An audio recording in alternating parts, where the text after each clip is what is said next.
పుల్లారావు గారు చాలా మంచి మిత్రులు. వారి భార్య గారి యొక్క పుట్టినరోజు అంట పోలీసు అధికారులు వెళ్ళి కేక్ కట్ చేస్తూ ఉన్నారు. ఇదే ఆ వ్యవస్థ. ప్రజలను రక్షించాల్సినటువంటి వ్యవస్థ వెళ్ళి మీ దగ్గర మోకరిల్లే విధంగా చేస్తూ ఉన్నారంటే ఈ రాష్ట్రంలో ఎంత భయభ్రాంతులు చేస్తూ ఉన్నారు. వ్యవస్థలను చంద్రబాబు నాయుడు వాళ్ళ టీం అని చెప్పడానికి నిలువుటద్దం. భట్టిప్రోల్లో ఒక తెలుగుదేశం కార్యకర్త ఒక సబ్ ఇన్స్పెక్టర్ని చొక్కా పట్టుకుంటే తరువాత వీడియో కాన్ఫరెన్స్లో ముఖ్యమంత్రి గారు అది జరగలేదంటున్నాడు. ఇది కళ్ళు లేని కబోజులా ప్రజలు? ఒక సీనియర్ సర్కిల్ ఇన్స్పెక్టర్ నిజాయితీగా ఉన్నది ఉన్నట్టు చెబితే ఒక ఎమ్మెల్యే వీడియో కాల్లో క్షమాపణ చెప్పిస్తే రాష్ట్ర వ్యాప్తంగా సర్క్యులర్ చేసి పోలీసు వ్యవస్థ యొక్క మనోధైర్యాన్ని దెబ్బతీస్తే నిజమైన పోలీస్ అధికారి ఈ రాష్ట్రంలో పనిచేయగలుగుతాడా అని అడుగుతా ఉన్నాం. ఇకపోతే మీరు చూసారు ఒక మంత్రి గారి భార్య కడప జిల్లాలో, ఆమెకు పోలీసులు స్పెషాలిటీ కొట్టాలా? ఇదంతా ఎందుకు? స్వయాన ముఖ్యమంత్రి గారి కోడలు గారు, ఆమెకి guard of honour. This is the procedure. ఎక్కడైనా ఉందా రాష్ట్రంలో? మేము అధికారంలో ఉన్నాం, చాలామంది అధికారులుగా ముఖ్యమంత్రిగా పనిచేశారు, ప్రభుత్వాలు నడిచినాయి. ఇంత దారుణంగా ప్రజలను రక్షించాల్సినటువంటి పోలీసు వ్యవస్థను చంద్రబాబు నాయుడు గారు ప్రభుత్వం భక్షిస్తూ ఉంటే ఎటుపోతుంది ఈ రాజ్యాంగ వ్యవస్థ? ఎటుపోతుంది పరిపాలన? సమాధానం ఎక్కడ వెతకాలి అనే ఆలోచనలతో రాష్ట్ర ప్రజలు తల్లడిల్లుతా ఉన్నటువంటి తీరుకి ఎవరు సమాధానం చెప్తారో ప్రభుత్వమే చెప్పాల్సిన పరిస్థితిని మీ ద్వారా తెలియపరుస్తా ఉన్నా.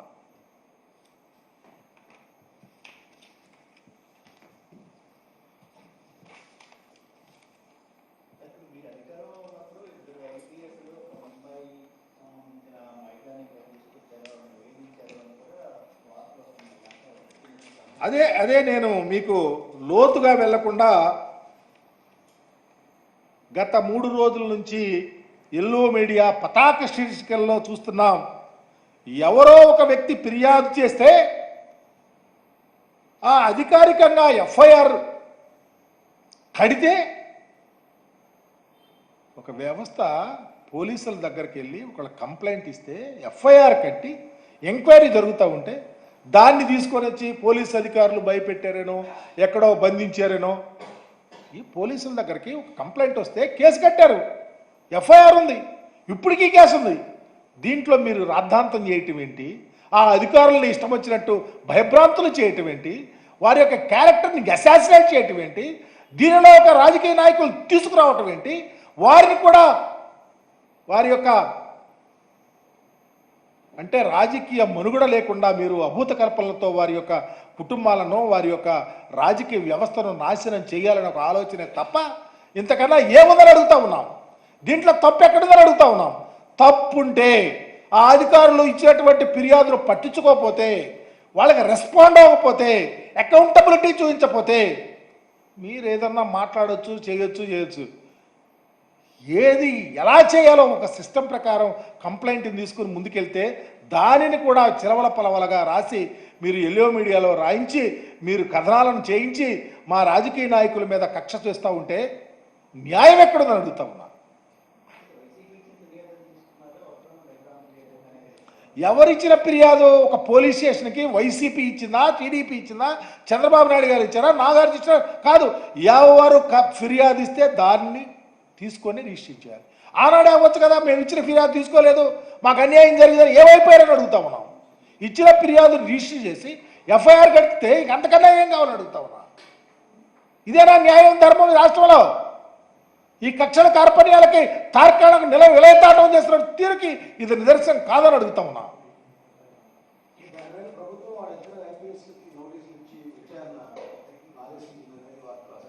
ఒకటండి, వాళ్ళ మీద ఏముందని ఎందుకు నోటీసులు ఇచ్చింది అంటే ఎఫ్ఐఆర్ కట్టలేదనా, లేకపోతే ఏం జరిగిందని? ఎఫ్ఐఆర్ ఆ అధికారులు కట్టి ఎంక్వైరీ కేసు ఉంది, ఎవరు బాధ్యులో, ఎవరు ఇన్వాల్వ్ అయ్యారో, ఎవరు కేసు పెట్టారో, ఎవరు ఎక్కడ ఉన్నారో అనేది పూర్తిగా అందరికీ తెలుసు. దాన్ని ఇప్పుడు వెలికి తీసి ఏదో కొండందోవి ఎలుకను పట్టినట్టు చేయటం అనేది ఎటుపోతుందో చూద్దాం.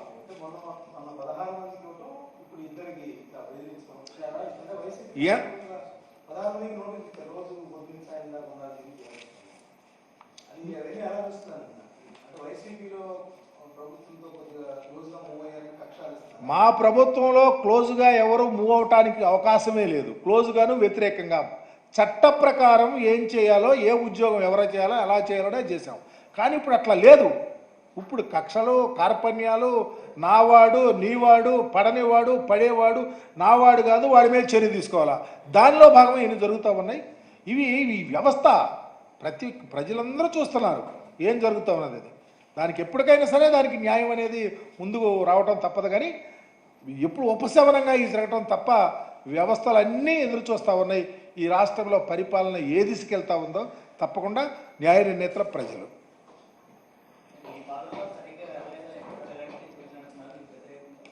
ఏమండి, ఒక పథకం ప్రకారం వ్యవస్థల్ని నీరుగార్చుకుంటా వచ్చాడు. అవసరమైతే ఎన్నటువంటి పోలీస్ అధికారుల్ని తన వ్యవస్థలో ఉన్నటువంటి మీడియా వ్యవస్థ ద్వారా